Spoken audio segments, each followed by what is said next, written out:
تقنطوا من رحمت اللہ، تم نے میری رحمت سے نا امید نہیں ہونا، اللہ کی رحمت سے نا مالک کیا ملے گا؟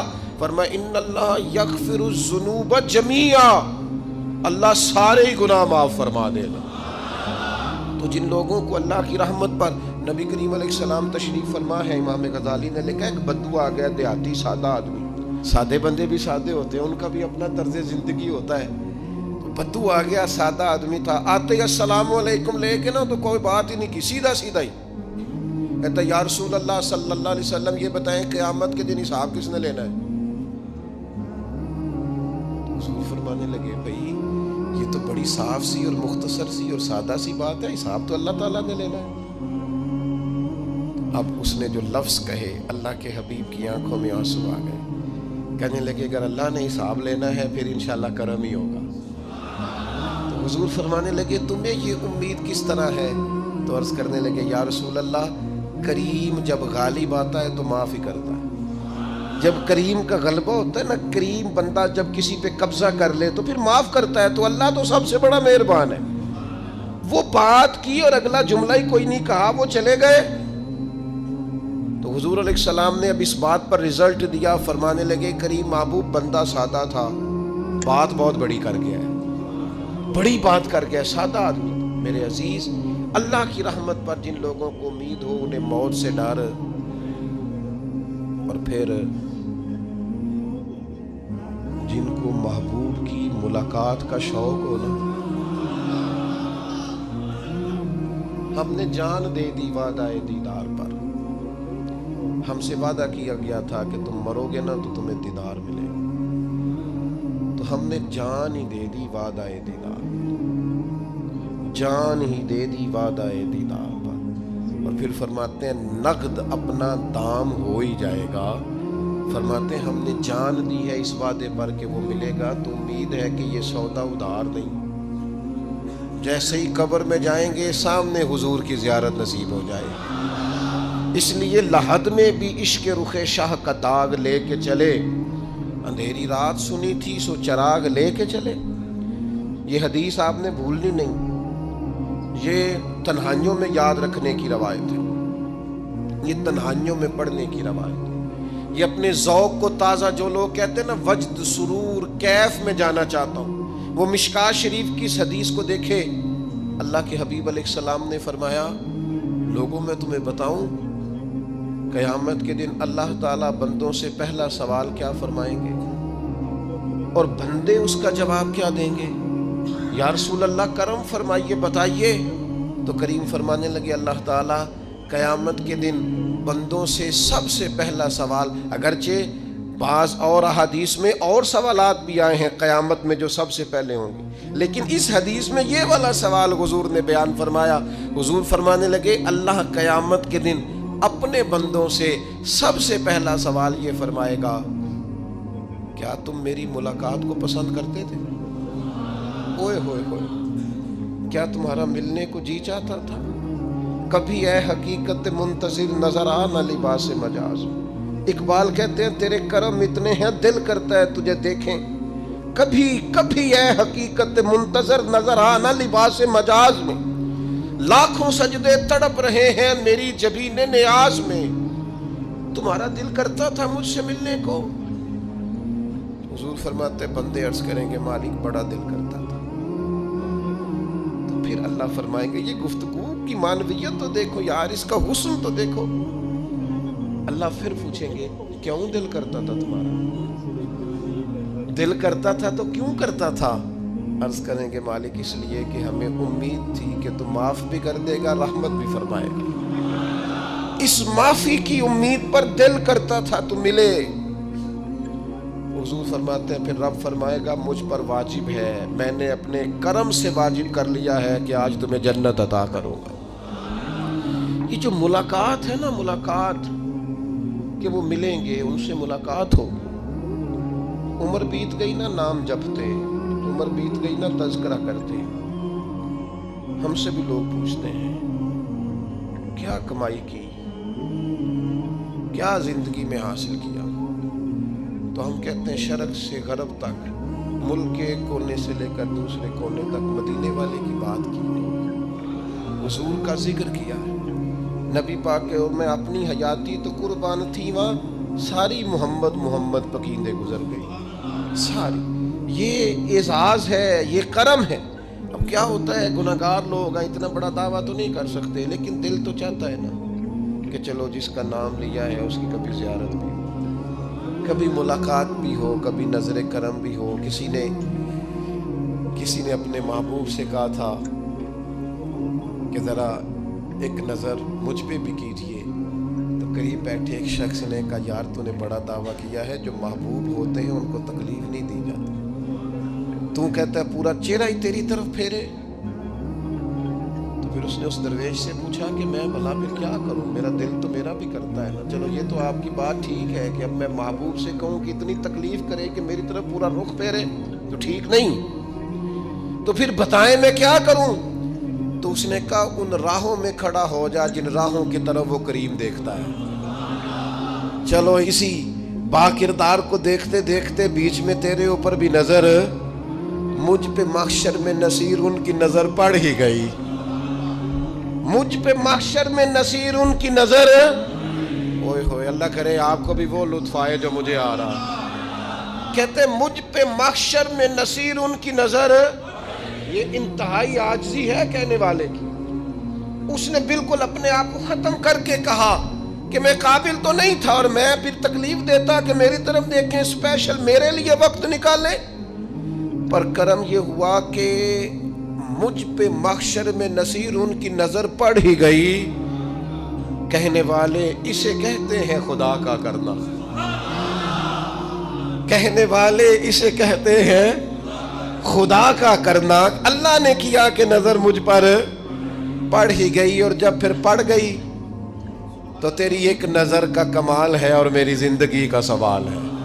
بس جب پڑ گئی تو سو پھر پڑ گئی. موت سے وہ بندہ کبھی نہیں ڈرتا جسے ملاقات کا شوق ہو.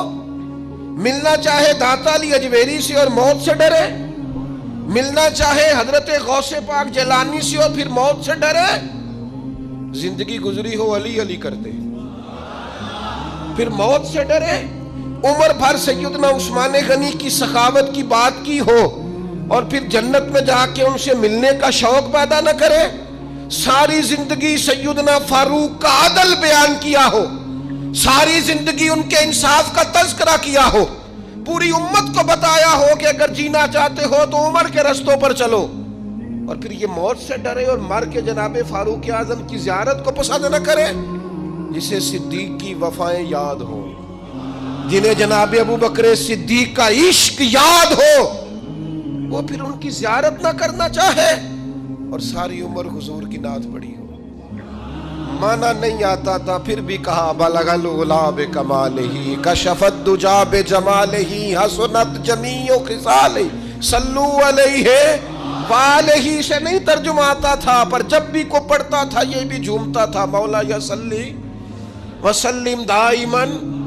میں آپ کو بتاتا ہوں توتلا آدمی، توتلا اور دیوانہ مجذوب بیچارہ، سمجھ نہیں، توتلا بولنا بھی ٹھیک نہیں آتا. مجھے نماز کا سلام پھرا تو وہ جلدی آ گئے، وہ ایک مجذوب آدمی تھے، سادے تھے، تو سلام لی تو کہنے لگے میں گل کرنی سی.